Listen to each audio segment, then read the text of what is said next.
bem, então. Olá, galera do primeiro ano, meus queridos alunos. E aí, como vocês estão? Tudo bem com vocês? Passando hoje para gravar um videozinho de filosofia do capítulo 2. Tá? Vamos iniciar, então, nosso trabalho com o capítulo 2, que é intitulado A Razão. Tá bem?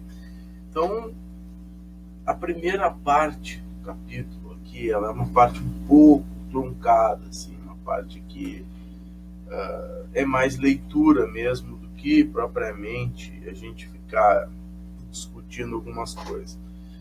O filé mignon do artigo, desse capítulo, está na metade dele, que é a parte mais pesada também, que são as teorias filosóficas em relação ao conhecimento, que a gente chama na filosofia de epistemologia. Bem, mas é importante trazer aqui a discussão inicial do capítulo, que eu acho interessante. Todos os capítulos do sistema marista de ensino, eles começam com um tema, uma questão norteadora.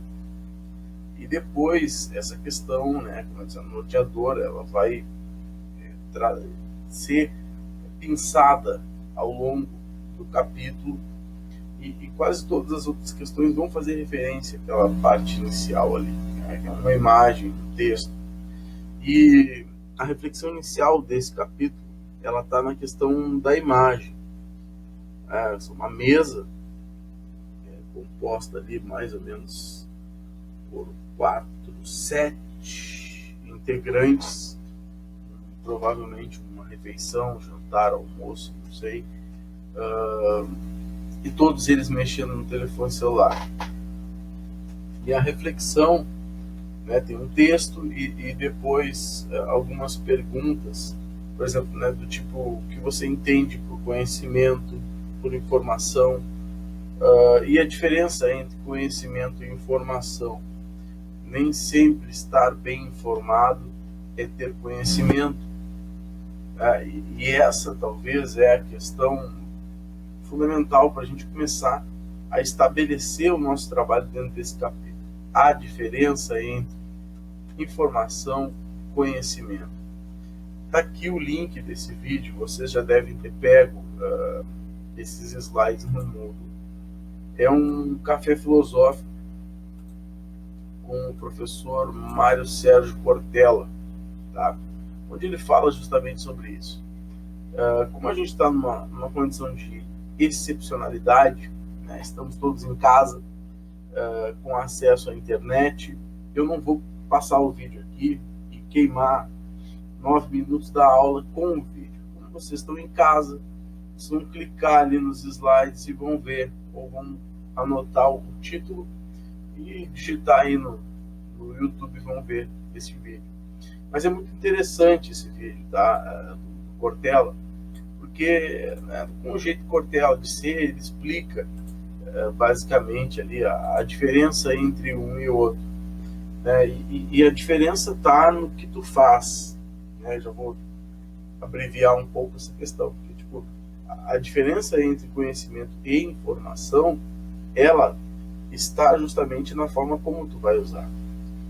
A informação, a gente pode dizer que ela é uma coisa mais objetiva, ou seja, ela é uma coisa que vem e ela bate, é uma coisa mais rápida, ela vem e te toca e sai. Agora, o que tu faz com esse toque que tu teve?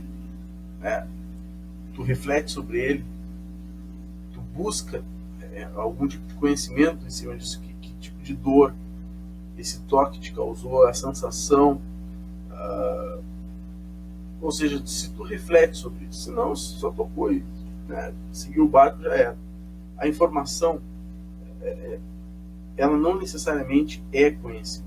O conhecimento que ele faz, ele pega a informação e trabalha essa informação. né? Ele relaciona ela com outras coisas, com o que ele já tem de conhecimento, e a partir daquilo que ele recebe, ele vai processar alguma coisa que normalmente vai demorar algum tempo para depois, né, ser transformado isso. Então, ou seja, tem uma diferença. Quando tu lê uma notícia, por exemplo, no jornal, tu vê na internet essa notícia, tu está recebendo a informação. Agora, se tu pega essa notícia, peraí, isso aqui pode estar, parece com tal coisa que eu já vi, que eu já estudei, parece alguma coisa lá que eu vi na aula e tal. E tu começa a trabalhar aquela informação, aí tu está produzindo conhecimento. Ou seja, tu está trabalhando esse mundo. Então, conhecimento é algo mais elaborado. Conhecimento é algo que demanda, necessariamente, ordinariamente, demanda tempo e demanda reflexão. Reflexão. A gente vai falar muito sobre isso agora. Tá? Então, esse capítulo, essa parte inicial, como eu disse para vocês, ela é uma parte um pouco, assim, meio, né, de leitura. Ele começa, quando a gente está trabalhando sobre a natureza do pensamento, né, da razão, que é ter razão sobre alguma coisa, ele começa, então, falando sobre a questão do pensamento, o que é o pensar. Porque, até que nos prove o contrário, nós somos os únicos animais que produzem ou que têm habilidade para pensar. Alguns alunos às vezes me dizem, não sendo mais o meu cachorro, ele sabe das coisas, ele pensa, eu digo para ele tal coisa e aí ele vai lá e faz. Bom, eu não sou especialista, não sou veterinário, não sou médico, não tenho esse conhecimento para dizer qual é a capacidade racional de um cachorro. Tem um aluno aí do colégio que a vaca pensava. Eu não sei, né? Talvez a vaca dele seja excepcional. Ela conseguia distinguir cores, ela produzia algum tipo de racionalidade lá que desviava das coisas, enfim. Bom, eu não sou especialista nisso, né? Mas até que se prove o contrário, nós, seres humanos, somos os únicos que produzimos, os únicos animais que produzimos racionalidade, que pensamos, né, que somos capazes de fazer, porque produzimos. E não é só porque talvez a questão de um animal, ele aprende um pouco pelo instinto, né, de fazer sempre a mesma coisa e se guiar mais pelo instinto. Agora nós nos guiamos, além do instinto, nós temos a racionalidade, né, que é a ferramenta principal. E justamente essa racionalidade é o que nos possibilitou, por exemplo, enquanto espécie, enquanto outros animais, nos possibilitou ter a predominância em relação às outras espécies do planeta. Você deu um exemplo, né, que foi tirado lá daquele livro do Sapiens, Uma Breve História da Humanidade, do Harari, né, um historiador que escreveu esse livro fantástico, que é tipo assim, né, ele fala um comparativo. Nós, como animais que somos fracos, né, porque não nascemos prontos, ou seja, né, demoramos quanto tempo para ficar de pé? Só 2 anos, 1 ano e pouco para ficar de pé. Enquanto que um cavalo já nasce caminhando. Nossa força física é limitada, por exemplo, perto da força de um cavalo. Se formos comparar, por exemplo, com um leão, se batermos de frente, somos presas fáceis. Só que, enquanto seres humanos, nosso trabalho de desenvolvimento não está na força física. Porque o nosso desenvolvimento está aqui, ele é cognitivo, ele está na razão, ele está na mente. Por isso que a gente quanto tempo o ser humano demora para atingir a maturidade, você vai se tornar adulto, 18 anos. E com 18 anos ele não sabe nada da vida ainda. Porque todo o processo do ser humano não está na força física, e sim na racionalidade, no poder da razão que esse animal tem. E é justamente por desenvolver essa questão racional que o ser humano conseguiu dominar todas as outras espécies do planeta. Muitos processos. Se a gente bater de frente com o cavalo, nós vamos morrer. Se a gente bater de frente com um jacaré, nós vamos morrer. Porque esses animais têm habilidades específicas. Nadar, correr, força. Bater de frente com um leão. Mas o ser humano ele desenvolveu a arma.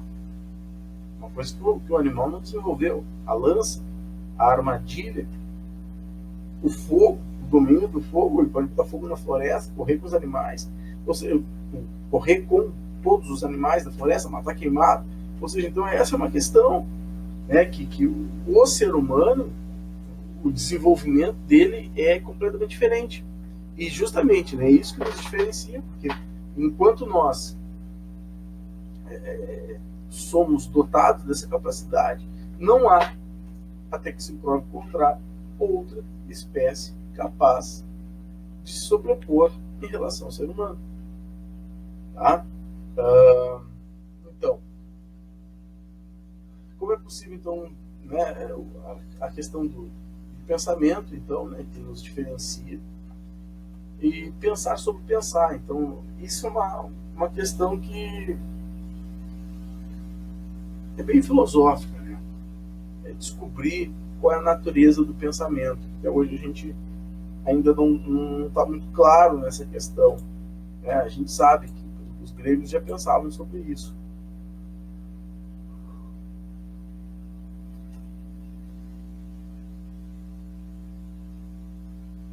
Os gregos já tinham, né, essa ideia, por exemplo, bem desenvolvida, ou não, bem desenvolvida não, inicialmente desenvolvida, que é a questão, né, do que fazia o ser humano pensar. Há uma ideia, né, que os gregos eles trabalhavam com a hipótese, eles acreditavam na questão das almas, né, ou seja, da imortalidade da alma, portanto, que para eles a questão da alma estava relacionada ao pensamento, ou seja, né, a alma era a substância que fazia, a substância pensante, que o Descartes vai chamar mais adiante, né? Mas a alma era responsável por produzir o pensamento. Mas até se chegar para esse tipo de elaboração, se demora muito tempo ainda. Tá? Mas basicamente a questão do pensar sobre pensar está relacionado a isso, ou seja, o que me faz pensar. Porque hoje a gente sabe que o conceito de mente está aí, né? Ou seja, a mente não sabe o que existe a mente, que está aqui dentro do cérebro. Mas há 2.000 anos, 2.500 anos atrás, o conceito de mente, de cérebro, não existia. Então eles começaram a pensar, falando, o que é? Existe alguma coisa no corpo do ser humano que possibilita o pensamento? Será que essa questão do pensamento ela é muito fora do ser humano? E daí começam as primeiras concepções, por exemplo, em relação até à própria metafísica.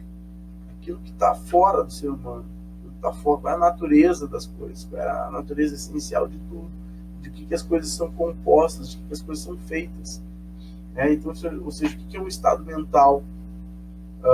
Pensamento ocupa espaço, a gente sabe, né? Por exemplo, agora estamos todos nós diante de um computador que, como a gente sabe, só existe essa condição, né, de podermos estarmos conectados, tendo aula, aprendendo uma distância absurda. Por exemplo, eu estou em Pelotas, né, desde o dia 16 de março,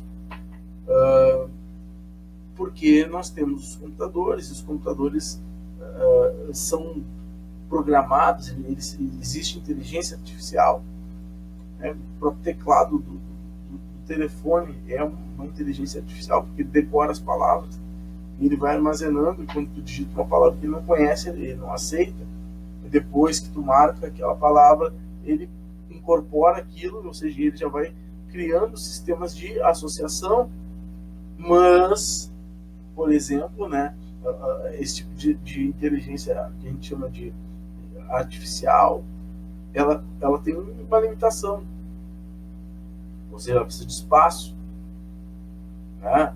Ela tem espaço, a medida aí, porque eu não sei dizer para vocês, em megabytes, giga, tera, enfim, há uma limitação. Agora, por exemplo, existe uma limitação do ser humano em relação ao armazenamento de conhecimento, cultura, ou seja, conhecimento, em relação ao armazenamento de conhecimento, propriamente dito. A gente não sabe quais são os limites da mente humana em relação à obtenção de conhecimento. A gente sabe que quanto mais as pessoas vivem, mais sábias elas ficam. Mas a gente não sabe se tem, né, se existe um espaço, aparentemente parece que não. De primeiro modo, parece que não há um limite para a mente humana, em termos de criação e de compartimentação, né? Não é compartimentação, de receber essa informação e armazenar e processar. Mas aí a questão, né, ou seja, ocupa espaço, qual seria a matéria do pensamento? De que é composto o pensamento?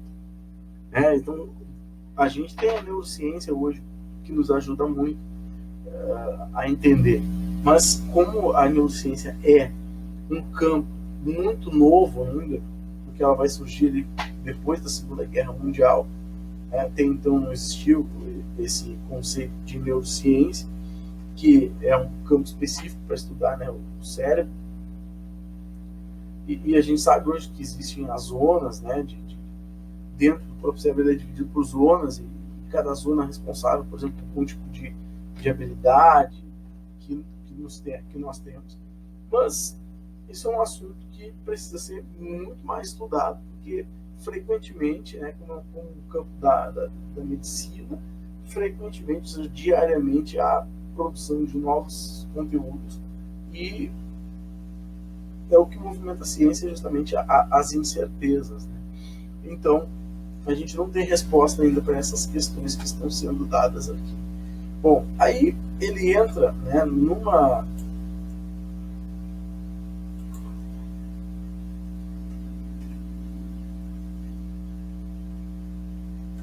Aí, então, ele entra, né,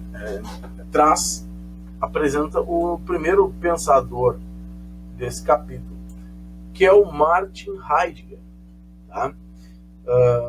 O Heidegger, ele traz uma palavrinha do Heidegger em relação à questão do pensamento, e também traz um box do Heidegger falando um pouquinho sobre a vida e a obra do Martin Heidegger. Tá? Então, o Heidegger nasceu aí em 1889 e morreu em 1766. O que o Heidegger fala em relação a isso? Quer dizer, esse movimento de retorno do pensamento sobre si mesmo, né, de pensar sobre a natureza do pensamento, indica algo muito propício da natureza ou da essência do pensar. O fato de que, através desse caminho de perguntas pelos pressupostos, ou seja, naquilo pressuposto daquilo que está antes, ou seja, aquilo que te faz, né, toma como ponto de partida para estabelecer uma pergunta, problemas e subproblemas envolvidos na atividade de pensamento, podemos experimentar o que nos dá o que pensar. Porque quando é essa questão, né, o que me faz pensar? Por que eu penso dessa maneira? Porque a gente não está falando propriamente aqui do pensar de maneira objetiva, ou seja, de maneira óbvia. A gente está falando sobre uma atividade constante, tá? Um exercício reflexivo, que mais adiante, além do capítulo, ele vai falar da meditação filosófica, que é quase como meditar. Que é no sentido aqui de tu entrar para dentro do teu pensamento e questionar o porquê que tu pensa dessa forma. O que te faz pensar. Mas o que te faz pensar não é só as questões, por exemplo, neurológicas que estarão envolvidas nas áreas do cérebro aqui e tal. Não. É na questão, por exemplo, da concatenação das ideias. Porque quando eu digo para vocês que vermelho é vermelho, ou seja, há um caminho anterior, né? Ou seja, há uma ideia de que eu já conheço cores e que eu dou aquilo como certo. Ou seja, quando eu emito um juízo a respeito de alguma coisa, uma opinião, uma certeza a respeito de algo, é levado em consideração de que eu sei do que eu estou falando. Por quê? Porque eu tenho uma base da qual eu já passei que me permite emitir aquele tipo de opinião. Ou seja, quando a gente pensa sobre a natureza do nosso pensamento, das nossas opiniões, é esse tipo de exercício que o Heidegger está falando, que é um exercício de girar em torno de si. Tá? Bom, é um pouco viajão, mas é interessante. Aí aqui alguns dados do Heidegger. Tá? Então, nasceu na cidade de Meßkirch, no sul da Alemanha, estudou na Universidade de Freiburg, defendeu o seu doutorado em 1915 em filosofia medieval. Sua principal obra é Ser e Tempo, publicada em 1927. Então, a grande questão da filosofia do Heidegger era o ser. O Heidegger é um filósofo muito difícil, digo de passagem, né? Dificílimo de ser lido. Que esse, né, mais precisamente o que ele chamava de ser do mundo, isto é, o ser humano em meio à existência temporal e à perspectiva de finitude.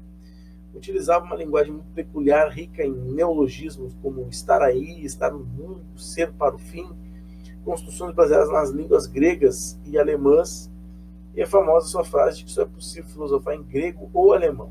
Heidegger ocupou uma analítica existencial. Isso é um dos meios pelos quais é possível viver a existência autêntica. Então, o Heidegger, ele está ali, né, aqui sendo colocado como existencialista, mas ele também tem um pezinho dentro de uma outra corrente chamada de fenomenologia. Mas ele está mais para o existencialismo mesmo, né? Então ele é um filósofo assim, que reflete muito sobre a condição da existência, da natureza humana, um filósofo um pouco pessimista em relação a isso, tá? E ele traz ali, aparece essa questão do Heidegger em forma de box, assim, como vocês vão perceber, estão no primeiro ano, perceber que o sistema marista é assim, quando ele apresenta o autor, normalmente ele traz um box falando um breve resumo da vida, obra e o que esse autor se destaca, tá?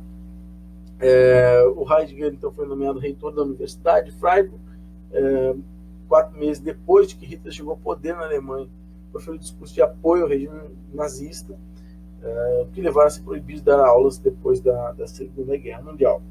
Para muitos filósofos do período, como Adorno, que é um outro alemão, Theodor Adorno, e Karl Jaspers, um outro filósofo, essa defesa do nazismo indica o pensamento fascista do Heidegger. Para outros pensadores, estudiosos de seu pensamento, é um equívoco associar as posições políticas, pessoais de Heidegger com a sua filosofia da existência. Então, morre em 76 na cidade de Freiburg. Bom, gente, isso tudo é da parte do box ali que vocês têm na página. Deixa eu dar uma colada aqui. Mas, de certa forma, assim, na página 7, logo ali no início, o Heidegger é um filósofo que ele fica marcado por essa adesão ao nazismo. Tá? Mas, eu não sou um grande conhecedor do Heidegger, tá? Mas pelo que eu já li a respeito, não marca a obra dele nesse sentido de defender o nazismo nas obras, ou seja, a filosofia dele se manteve intacta e fiel aos objetivos iniciais de uma filosofia existencialista. Tá? Ele não fez defesa por exemplo, no campo filosófico, escrevendo livros apoiando o nazismo, né? E isso, a questão do apoio e da adesão ao nazismo, era enquanto sujeito Heidegger, ser homem Heidegger, se identificava com aquele tipo de política, tá? Mas filosoficamente, ou seja, né, profissionalmente, ele era, dizem, né, que ele na obra não foi manchado por essa parte do nazismo. De certa forma, o Heidegger, depois, né, que acaba a Segunda Guerra Mundial, ele entra completamente, fica, né, fora dos debates filosóficos, mesmo sendo um dos maiores filósofos do século XX, porque ficou manchado, né? Depois aí é que vai haver um resgate de novo da filosofia dele, compreendendo que a filosofia, por não ter sido manchada pelo nazismo, era uma filosofia de fundamental importância ainda. Bom, então a questão aqui, né, para que serve pensar sobre pensar. Quanto mais pensamos sobre, a respeito dos nossos pensamentos, mais conhecemos a nós mesmos, melhor podemos interagir com o mundo à nossa volta. Outra boa razão refere-se ao próprio mistério do pensamento, ou seja, né, o mistério da consciência, algo que intriga o ser humano a séculos. Então, a única maneira de abordar tal mistério é pensando sobre pensar. Então, ele fala, né, que pensar sobre pensar nos ajuda a aprender a pensar, identificar pressupostos das nossas opiniões, estabelecer relações entre as ideias, identificar contradições.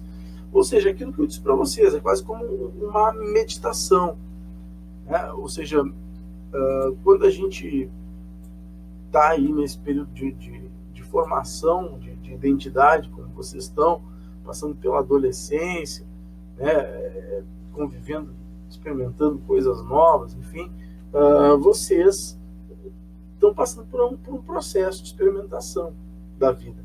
Tá? Mas muitos de vocês, daqui a pouco, vão começar a entrar em crises existenciais.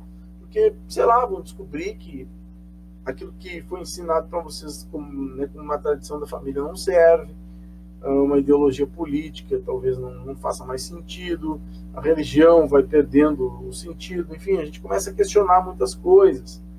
Tá? E aí, quando a gente começa a questionar, a gente pensa, bom, por que eu gosto de tal coisa? Aí tu vai, né, tu começa a buscar quais são as tuas origens desse pensamento que tu tem. Claro, falando isso para alunos, né, que estão tendo aula de filosofia, como eu disse antes, né, ou seja, para alunos que estão pensando sobre isso. Porque ninguém, em nenhum outro lugar, vai falar isso para vocês. Ou seja, a gente está tendo aula de filosofia e a gente é privilegiado por isso, porque a gente está tendo um espaço para discutir questões, enquanto que a grande maioria não está pensando. Também está pouco se importando sobre a natureza do seu pensamento, né? A natureza das suas ideias, a natureza das suas concepções, por exemplo, morais, éticas, estéticas, por que eu gosto de tal coisa, quando foi que passei a gostar. Ou seja, então essa é a questão, porque se tu tem clareza das tuas opiniões, como elas são formuladas, se elas são bem embasadas, tu está tranquilo. Tu não vai entrar em crise existencial. Agora, tu só entra em crise existencial quando as tuas bases, por exemplo, de pensamento são fracas. Bom, a questão da meditação, né, vai falar aqui que meditar é um retorno, né, a um estado profundo de pensamento, em que livramos a mente do pensar apressado. É como se despoluíssemos a mente. O meditar filosófico, por sua vez, refere-se a focar o nosso pensamento em algo dado, problema, alguma questão de cunho filosófico, de tal maneira que possamos perceber a questão como ela em si mesma, e meditar propicia ter uma intuição filosófica do que está, deixa eu olhar aqui, do que está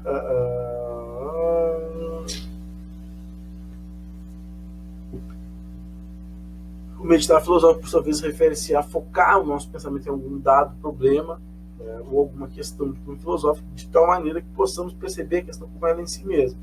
Meditar propicia uma intuição filosófica do que está à nossa volta, uma intuição que nos permitiria conhecer as coisas em si mesmas. Bom, e aí, então, nós fechamos a primeira parte do capítulo aqui, que vai até a página 9. Tá? A segunda parte do capítulo, sobre as teorias do conhecimento, vão ser gravadas num segundo vídeo. Tá? Para não ficar vídeos muito grandes, de 1 hora, eu vou gravar em 2 pedaços esses vídeos. Tá? Porque os vídeos não estão tendo muito acesso. Tá? Mas é que são aulas, né, gente? Esses vídeos eles ficam um pouco grandes, porque eu consigo condensar tudo.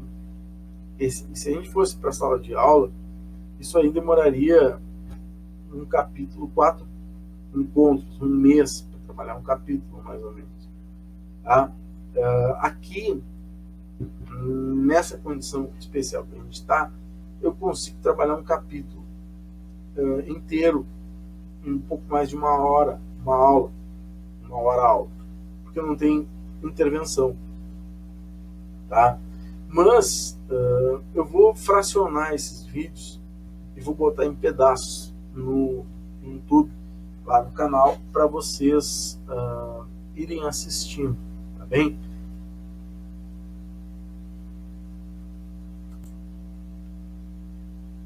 Muito bem, então, vamos lá. Então a gente começa a segunda parte, né, do capítulo, já na página 9, que é onde eu falei para vocês que estava ali o filé mignon da coisa, tá? O conhecimento do conhecimento. Aí a gente tem um campo da filosofia que é bastante interessante, né? Que aí a gente entra nas teorias do conhecimento filosófico, ou seja, a filosofia ao longo dos seus muitos anos, ela foi sendo organizada, por exemplo, as formas de conhecimento. Quando o conhecimento, por exemplo, é científico, ele é religioso, né, teológico, filosófico,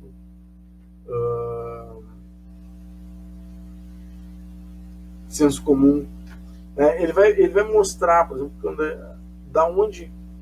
a maneira como a gente compreende, né, como a gente explica determinados fenômenos, nos classifica o nosso tipo de conhecimento. Tá? Então, em nossos tempos, parece ser cada vez mais raro encontrarmos momentos de pensar a respeito do que somos e de como vivemos. Nossas vidas parecem completamente, então, voltadas, né, para as práticas cotidianas, que excluem a experiência do pensamento.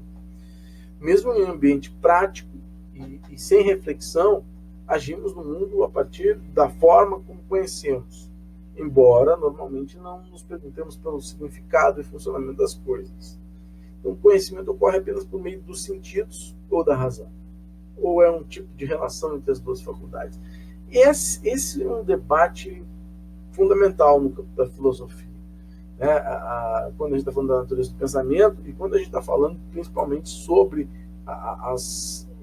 se o nosso conhecimento ele é originário, por exemplo, dos nossos sentidos, o lápis está na lenta, né? Ou, por exemplo, se ele deriva da razão. Tá? É possível aprender pelos sentidos? Será que, né, os instintos, os sentidos nos possibilitam aprender alguma coisa? Ou é somente a razão? A razão age sobre os sentidos e dá significado para as coisas. Essa é uma questão importante para a gente discutir. Bom, então, ele vai mostrar aqui, né, o conhecimento do senso comum, a ciência e a filosofia. Então, como característica,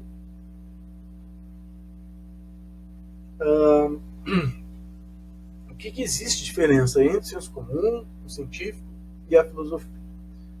O senso comum é um conhecimento não crítico, tá? Baseado na experiência do cotidiano e na tradição, normalmente é passado de geração para geração, incluindo o meio onde o indivíduo está inserido. É a primeira forma de conhecimento. Ou seja, então, o tipo de conhecimento do senso comum ele está muito relacionado com o conhecimento, tá? Cultural, local, de onde o indivíduo se formou.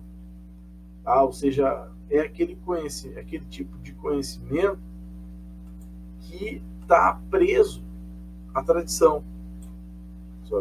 Eu faço dessa maneira, porque eu aprendi dessa forma. E sempre deu certo, nunca deu errado. Então, essa é uma questão, por exemplo, que o senso comum, porque ele não tem por costume criticar, ele só reproduz. Por isso que o senso comum, ele está relacionado, por exemplo, com um pensamento conservador. Porque, né, o conservadorismo, ele preserva, na incerteza do futuro, ele preserva o que ele tem, que é a tradição, né, que é a cultura, aquele modus operandi de se fazer a coisa. Ele não inova.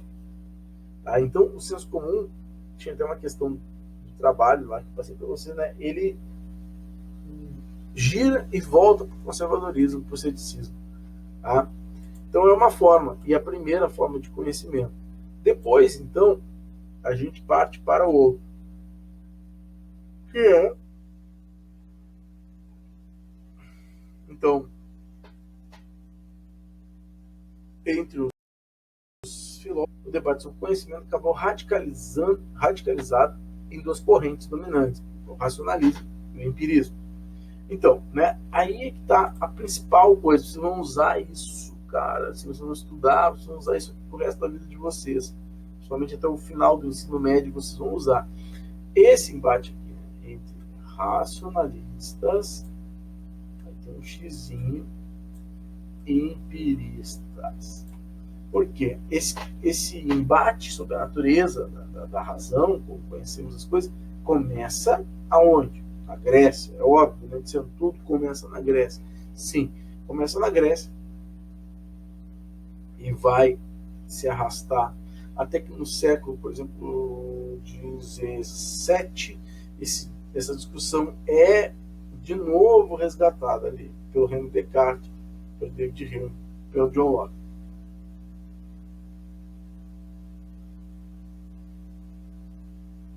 Para os racionalistas, o conhecimento se dá puramente na razão, né? Ou seja, antecede a experiência. Enquanto que para os empiristas não há, né, um conhecimento anterior à experiência. Todo conhecimento se deriva da experiência. Ou seja, para os empiristas, é aquela frase do John Locke: a mente humana é tábula rasa, quadro em branco. Ou seja, não há conhecimento sem experiência. O indivíduo nasce zerado, nulo. Quanto mais ele vive, mais experiência ele adquire. Já para os racionalistas, por exemplo, a razão, a faculdade de pensamento, ela é anterior à experiência. E se ela é anterior à experiência, ela é inata.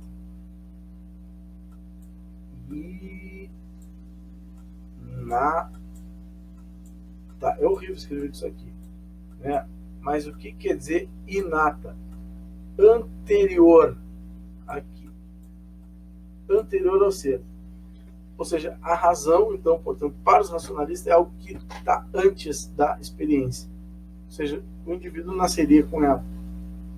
Seria uma espécie de um dom, né? Algo que o ser humano tem. Nasce com ele. Tá? E esse debate é extremamente importante, porque isso vai aparecer, gente, muito em outros conteúdos. E aí entra outra corrente teórica, que é o ceticismo. Tá? O ceticismo, nenhum dos sistemas teóricos consegue triunfar verdadeiramente. Há boas razões para aceitarmos tanto uma posição racionalista quanto empirista, incapaz de ter certeza a respeito de qual delas é mais acertado. Defende, então, que o melhor é suspender o juízo, a opinião, continuar, então, investigando, sempre. O ceticismo, tá, é importante porque ele fundamenta a ciência. A ciência é cética. Por que a ciência é cética, Luciano? Porque eu falei anteriormente ali para vocês, na ciência nós não temos certeza de nada. Aquilo que é hoje uma cura para uma doença pode não ser mais daqui a algum tempo. Então não há como, né? Há evidências, há algumas, entre aspas, verdades, mas não há uma certeza absoluta, senão a gente já teria aí, né, desde da Revolução Científica, descoberto todos os problemas e curas para a humanidade. Mas não é. A ciência está sempre questionando, sempre pondo em xeque aquelas verdades, entre aspas. Tá? Então, para o ceticismo, ele não se abraça em nenhuma questão dessas. O ceticismo, ele não abraça nenhum tipo de verdade em relação à natureza do conhecimento. Para o cético, a única certeza que existe é a dúvida. Nem razão, nem experiência. É impossível. Portanto, o cético continua sempre a duvidar. Tá? Bom, aí depois disso,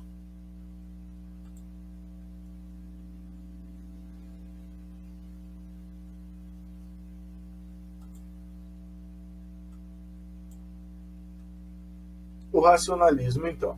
Tá? O racionalismo nasce aí no século XVII, né, e pode ser definido como a doutrina que, por oposição ao ceticismo, atribui à razão humana a capacidade exclusiva de conhecer e estabelecer verdade, por oposição ao empirismo, que considera então a razão como independente da experiência sensível a priori, interior, posto ser ela inata, imutável, igual em todos os homens, contrariamente ao misticismo, rejeita qualquer intervenção dos sentimentos e das emoções, pois no domínio do conhecimento a única autoridade é a razão. Então, ou seja, né, o racionalismo também influencia a ciência, porque a ciência é o reino da razão, ou seja, então, mas o que o racionalismo tem de importância aqui é justamente o fato de que ele prioriza qualquer tipo de decisão e qualquer tipo de conhecimento que vem da razão, que é fruto de uma reflexão.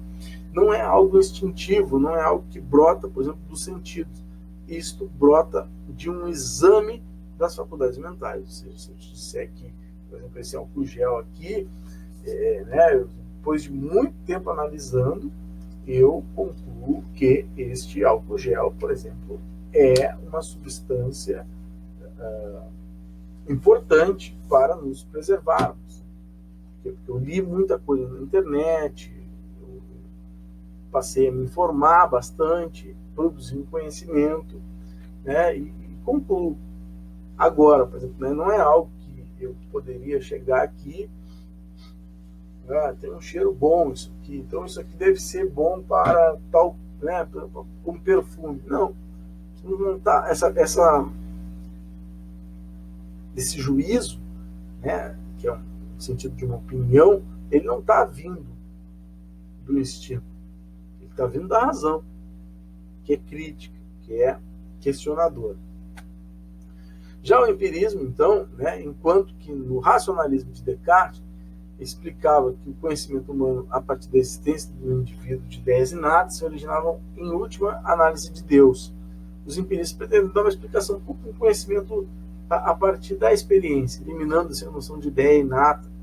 Porque como é que tu explica? Essa é a questão que os empiristas quebraram os racionalistas ao meio, por exemplo, quando eles diziam que mas já nasce da onde? Entendeu? O que faz com que o indivíduo nasça com esse tipo de conhecimento, com essa predisposição para o conhecimento? Isso precisa explicar. E os racionalistas caíram para o lado, por exemplo, teológico. Então, é Deus que faz com que a gente já nasça com uma predisposição para conhecer as coisas. E aí, quando tu cai na discussão, por exemplo, de Deus, tu te aproxima da teologia, né? Onde todo o fim converge em Deus, que é a origem e o fim de tudo. Então, nesse sentido aqui, para os empiristas, né, todo conhecimento, todo o nosso conhecimento provém então da percepção do mundo externo por meio dos sentidos. Os sentidos captam e a mente processa. Tá? Eles não desconsideram o papel da mente, os empiristas. Eles só dizem que os sentidos são mais importantes, porque a gente aprende pelo sentido. Esse conhecimento entra pelos sentidos e a mente processa luz, né? Recebe. Quem é que recebe a luz? São os meus olhos. Quem processa essa luz é a minha mente. Então, é essa questão que os empiristas vão dizer. Primeiro se aprende pelos sentidos, depois a mente é que organiza isso. Bom, o ceticismo também aparece aqui, então, como uma concepção segundo a qual o conhecimento do real é impossível à razão humana, portanto o homem deve renunciar à certeza, suspender seu juízo, né, sobre as coisas e submeter toda afirmação a uma dúvida constante. Nessa concepção, então, se retornaria ao senso comum, à vida prática, como eu já falei. E o cinismo propriamente, ele aparece aqui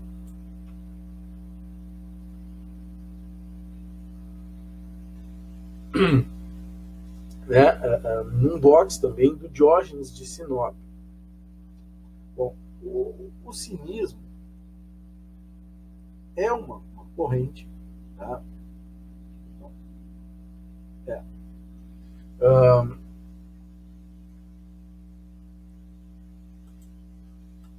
O cinismo, então, está relacionado com isso. Como é que surge essa corrente filosófica do cinismo? Os cínicos são os filósofos, ficaram conhecidos, né? Porque quinos, em grego, significa cão. E daí, então, deriva, né? Quininos, cão. Os filósofos que viviam como cães. Que está muito relacionado ao um dos principais expoentes dessa filosofia, que é o Diógenes de Sinope. Por quê? Né? Eles, por exemplo, o conhecimento é o âmbito, né, de conhecimento tem muita disputa de vaidade. Quanto mais o indivíduo sabe, mais provavelmente há uma briga muito grande de egos, enfim. Eles desprezavam essas convenções vivendo na Grécia, onde o conhecimento sempre foi supervalorizado, né? Então, os cínicos caracterizavam-se por promover um ideal de simplicidade, de independência de caráter, que os levava, por exemplo, a desprezar as convenções sociais. O termo se refere ao espírito canino de seus seguidores da filosofia cínica. Isto é, então, seu despojamento social e a sua fidelidade a um ideal de vida ético baseado na existência virtuosa de Sócrates. Tá? Então, afirmava que existia apenas corpos e coisas sensíveis. Tá? Então, esse tipo de conhecimento, né, que aparece o cinismo aqui para nós, ele provavelmente não é uma teoria que se presta tanta atenção como um campo da epistemologia. Mas ele aparece aqui no sentido de um